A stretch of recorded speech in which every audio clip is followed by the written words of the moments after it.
Christmas morning should have been filled with warmth, music, and the comfort of family. Instead, one cutting remark shattered the peace. "You are such a useless old woman," Melissa said, her tone sharp enough to silence the laughter around the table. I, Norma Wallace, 68 years old, rose from my chair, looked her directly in the eye, and replied with quiet firmness, "Then stop calling me when you need money." It was not the kind of moment anyone expects on Christmas Day. Yet, in that instant, I realized that this holiday would not be like the others. My name is Norma, though most people call me Grandma Norma, and I thought I had seen every kind of family conflict possible in my lifetime. But I was wrong. That morning would change the way I saw my family, my role, and even myself. The day had begun with all the signs of a perfect celebration. My son Daniel Harper had invited me to his home in Portland. He and his wife Melissa had 2 children, and I adored Michael, 16, and Lily, 14. When I arrived right at 10 o'clock as requested, the house was alive with the scent of pine and cinnamon. My famous peach cobbler rested carefully in my hands, a recipe loved by generations. Alongside it, I carried a bag of carefully chosen gifts for my grandchildren. Michael met me at the door, tall and trying to act grown-up but still grinning as he relieved me of the heavy dish. Lily raced across the living room, her arms wrapping around me in a hug that made the cold winter air fade from memory. For a brief moment, my heart felt full. Even Melissa greeted me with a practiced smile, saying how glad she was that I could join. We exchanged gifts. We laughed, and the morning carried on with the joyful noise of wrapping paper and children's excitement. It all seemed normal, almost too perfect. But beneath the surface there were cracks forming, cracks that would widen before the day was done, and I had no idea just how deep they went. For the first few hours, the house felt alive with all the magic of Christmas. Daniel joked with Michael about his new video game console. Lily showed off her art supplies, and Melissa moved gracefully through the kitchen, humming along to the carols playing softly in the background. I joined her, as I often did, offering to help where I could. She asked me to slice vegetables, set the table, and make sure the drinks were ready. It was the kind of teamwork I used to imagine brought families closer together. But when the turkey came out of the oven and Melissa asked me to bring the desserts from the counter, my eyes fell on something unexpected. There were pies, cakes, and tarts, but no peach cobbler.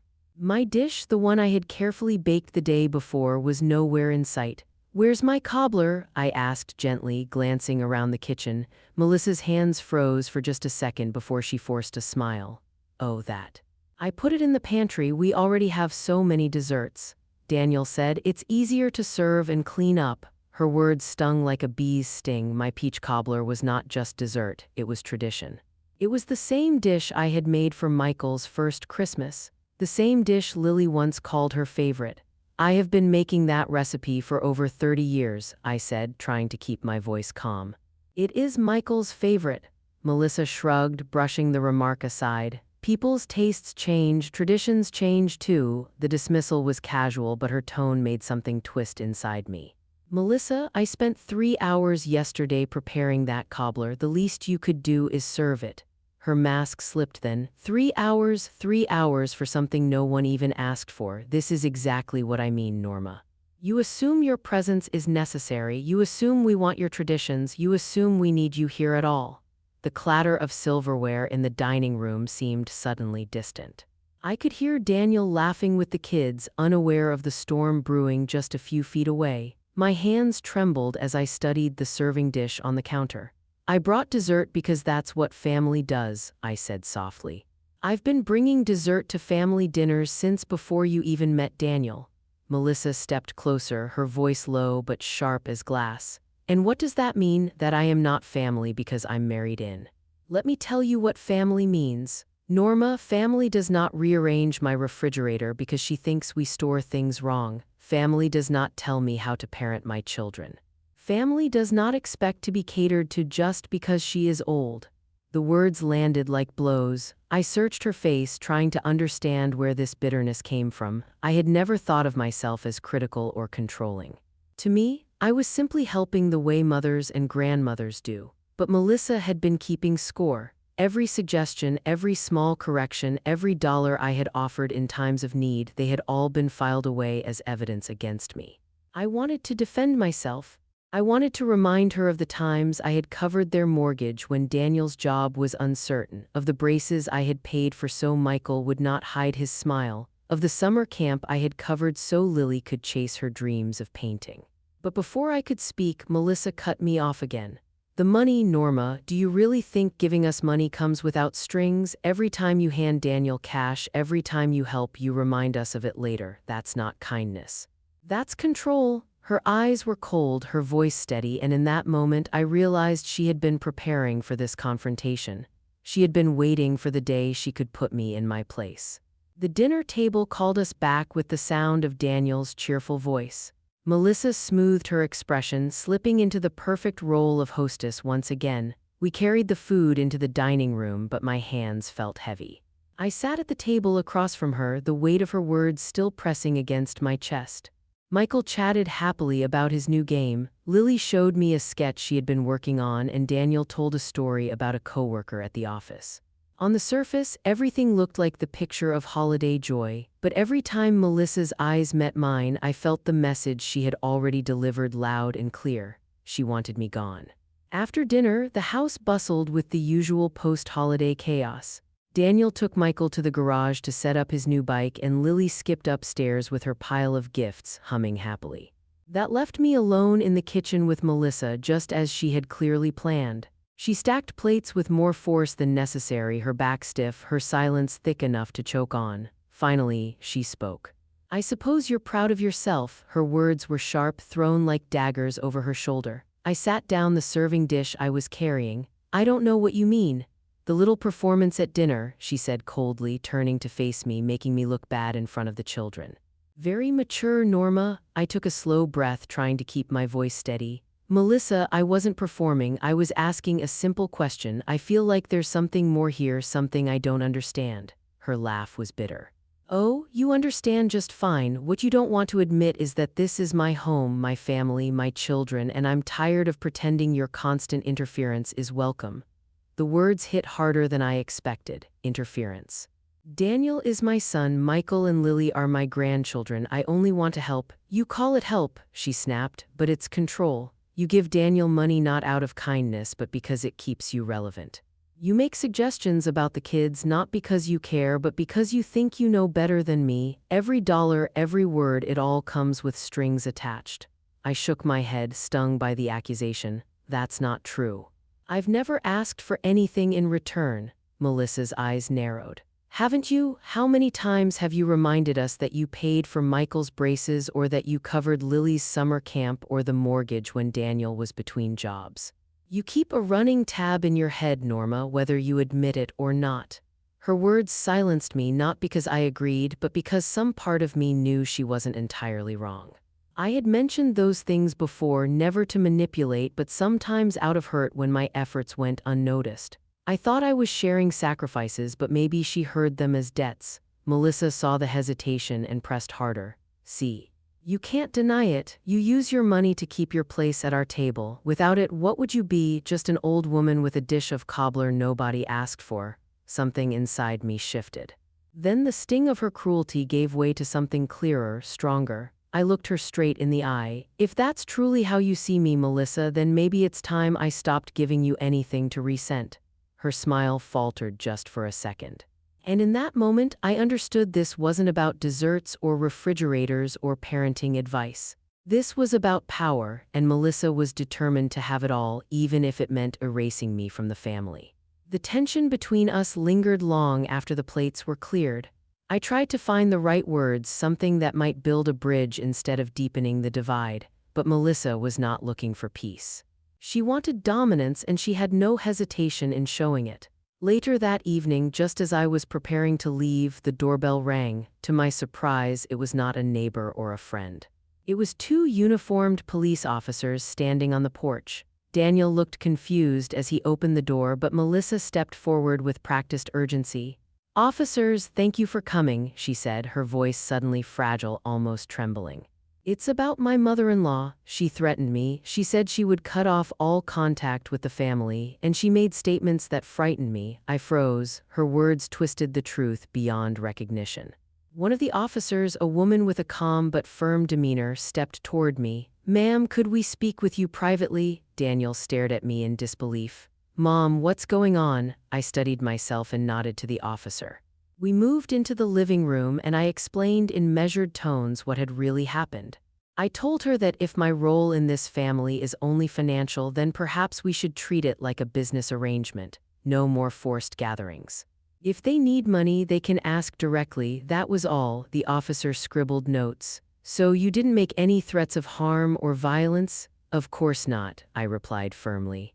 "All I said was that I won't continue funding a relationship that clearly isn't wanted." The officer's expression softened slightly. "That doesn't sound like a threat to me. It sounds like a family dispute over boundaries and money." Meanwhile, Melissa hovered in the hallway, pretending to be shaken, her hand pressed dramatically against her chest. Daniel stood between us, torn and silent. The officer closed her notebook. "We'll document the call, but we don't see cause for further action. Miss Wallace, you're free to go." Melissa's plan had backfired, though she tried to hide her frustration. I gathered my things, including the untouched cobbler, and thanked the officers for their time. As they left, Daniel looked at me with worry etched on his face. "Mom, this is all a misunderstanding," he said quickly, clearly trying to smooth things over. But deep down, I could see the question in his eyes. Was this really just a misunderstanding, or had his wife drawn a line that could never be erased? As I walked out into the cold night air, one truth settled heavily in my chest. Melissa had gone too far, and for the first time in years, I knew something had to change. That night, back in my small apartment, I couldn't shake the image of Melissa standing in the doorway, playing the victim with police officers. The calm way she twisted the story, the way she nearly succeeded in turning Daniel against me, it haunted me long after I set my cobbler in the fridge untouched. I sat at my kitchen table with a cup of tea and began writing, not a grocery list, not plans for the week, but a tally of every time I had helped Daniel's family over the last 5 years. Mortgage payments, braces, summer camp fees, medical bills, cash slipped into Daniel's hand when he was short, gift cards I bought for the kids, all always passed through Melissa. When I added it all up, my pen stilled. More than $65,000, and yet somehow I had become the problem. The more I thought about the events of the previous day, the more I realized something didn't add up. Daniel's job paid well enough, their house was beautiful, their lifestyle comfortable. Why did they constantly seem to need help? And why, no matter how much I gave, did Melissa always act as though they were barely scraping by? Restless, I turned to my computer. Melissa had always been vague about her past, brushing off questions about where she went to college or the job she held before meeting Daniel. I had never thought much of it. People value privacy after all, but now, with fresh eyes, it felt deliberate. It didn't take long before I found her maiden name, Melissa Carter, on an old wedding announcement Daniel's cousin had posted years ago. From there, I searched court records. My heart quickened when I came across a case from 2014. Melissa Carter, age 29, had been accused of embezzling funds from a small marketing firm where she was the office manager. The case never went to trial. It was settled quietly, but the details were damning. She had siphoned money from client accounts for nearly a year before she was caught. I leaned back in my chair, my chest tight. Could it be the same Melissa? The age matched, the city matched, and the pattern, it was too familiar. The next morning, I went to the bank and requested copies of checks I had written to Daniel and Melissa. With my financial advisor's help, I went through my accounts line by line. The numbers painted a clearer picture than I wanted to see. My earlier tally had been conservative. In truth, I had provided over $67,000 in 5 years, not just to cover real emergencies, but also during months when Daniel's salary should have been more than enough. That afternoon, I drove through Daniel's neighborhood. I told myself it was only to drop off a forgotten gift, but instead I parked across the street and watched. At 2:30, a delivery truck from a high-end furniture store pulled into their driveway. 2 men unloaded a dining set that looked like it belonged in a mansion, not a family supposedly living paycheck to paycheck. 30 minutes later, Melissa arrived home. She stepped out of her car with arms full of shopping bags from Nordstrom and other luxury stores. Her hair was perfectly styled, her nails freshly polished. This was less than 24 hours after she told police she was under unbearable financial strain. I gripped the steering wheel so tightly my knuckles turned white. All those years I believed I was helping my son's family through tough times. In reality, I had been funding Melissa's private lifestyle, one that she carefully kept hidden behind a mask of struggle and sacrifice. Suddenly, the pieces began to fall into place. Her resistance to my presence at holidays, her anger at my involvement with the children, her insistence on controlling every aspect of family life. It wasn't just dislike, it was strategy. I wasn't a guest in her home, I was an obstacle to be managed. And if my instincts were right, Melissa Carter, now Melissa Harper, wasn't just manipulative, she was dangerous. Once the truth began to take shape, I knew I couldn't confront Melissa directly. She was too skilled at twisting words, too quick to cast herself as the victim. If I accused her outright, she would only tighten her hold on Daniel and the children. I needed proof, evidence that could not be explained away. That proof came in the form of Detective Laura Bennett, a calm, sharp-eyed woman from the Financial Crimes Unit. I had reached out after confirming Melissa's embezzlement case. To my relief, the detective was already familiar with the name. Melissa Carter has surfaced in multiple investigations, she explained. Different names, different cities, but the same pattern. She attaches herself to a financially stable family, drains resources, and moves on before anyone can stop her. The plan we crafted was simple but effective. I would offer Melissa something she couldn't resist. A large sum of money disguised as an early inheritance. The offer would be generous enough to trigger her greed, but structured in a way that forced her to reveal accounts Daniel didn't know existed. 3 days later, I called her directly. Melissa, I've been thinking about our argument. You were right about some things. I have been too involved and I want to make amends. Could we meet for coffee? Her hesitation lasted only a moment before curiosity got the better of her. That afternoon, we sat across from each other in a quiet downtown cafe. She wore her best silk blouse, hairstyled to perfection, every inch of her prepared to win. I want to give Daniel and the children a substantial gift, I said, sliding a folder across the table. Inside is a document prepared by Detective Bennett's team, $200,000. I want it handled properly for tax purposes, but for that, I'll need information on all your family's accounts, including personal ones used for household expenses. Melissa's eyes flickered with excitement, though she tried to mask it. That's very generous, Norma. Daniel is so busy at work. I handle all our financial planning anyway, so it will be easier if you and I work directly together. I nodded, hiding the storm raging in my chest. Over the next 20 minutes, she listed account numbers and balances, not just joint accounts with Daniel, but 3 separate ones I had never heard of. She even mentioned a small consulting business in her name, though Daniel had never once spoken of it. Every word was recorded, every detail documented by the detective sitting just 2 tables away. As we stood to leave, Melissa placed a hand on mine, her smile warm and false. This is exactly the fresh start our family needs, Norma. I knew we could work things out. I returned her smile, though mine carried a truth she couldn't yet see. The fresh start she imagined would not be hers. By the end of the week, her secrets would no longer be secrets at all. The call came early on Saturday morning. Daniel's voice shook as he tried to make sense of the chaos. Mom, Melissa's been arrested. They said she's wanted in 3 states for fraud. They said she isn't even who I thought she was. His words tumbled out, stunned and broken. I sat quietly, letting him speak, knowing there was little comfort I could offer in that moment. Melissa's arrest was a public unmasking, but for Daniel, it was the collapse of the life he thought he knew. For Michael and Lily, it was confusion and heartbreak, but for me, it was clarity. That afternoon, I sat at my kitchen table with a slice of peach cobbler, finally warmed and served the way it should be. I thought about the lessons hidden in those painful days.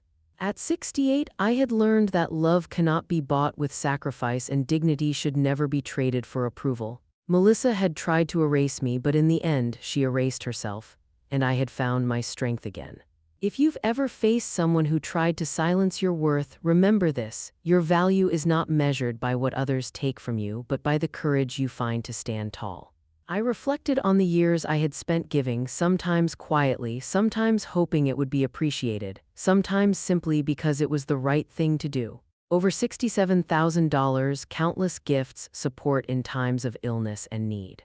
And yet, for all that, Melissa's manipulation had almost made me question myself. But now clarity had replaced doubt. Daniel, for all his love and kindness, had been blindsided, but he was beginning to understand. The truth could no longer be hidden, and the family's foundation, shaken though it had been, had the chance to rebuild on honesty rather than fear or control. For Michael and Lily, this was a confusing lesson in adult deception, but also a subtle demonstration of integrity, courage, and resilience. They would remember that Grandma Norma had never stopped loving them, even when love was tested. As I sipped my tea, I looked at the untouched peach cobbler, now finally enjoyed. It was more than a dessert, it was a symbol of tradition, of care, of the quiet strength that perseveres through conflict. And I knew one thing for certain: no one, no matter how manipulative or controlling, could ever diminish my worth. Melissa had tried, she had failed, and I had reclaimed not only my dignity but my peace of mind. That Christmas, while the world outside sparkled with lights and laughter, I had discovered the truest gift of all: the power to stand firm, to protect my family, and to know my own value.